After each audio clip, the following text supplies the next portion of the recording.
जयते सूचक। सूचक खबर को स्वागत दर्शक बंधु।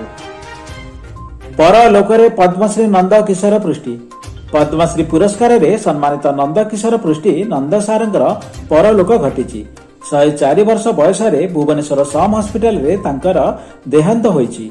परलोक नहीं नंद सारंगर नाती खगेश्वर पृष्टि ए संपर्क में सूचना देइछंती। डिसेम्बर 7 दिन 1:28 रे नंद सारंगर परलोक होइतिला।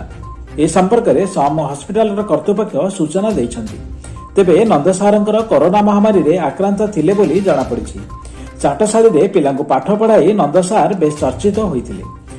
नवेम्बर 9 तारिख रे राष्ट्रपति रामनाथ कोविंद ठारू पद्मश्री पुरस्कार ग्रहण करथिले नंद किशोर पृष्टि। ब्यूरो रिपोर्ट सूचक।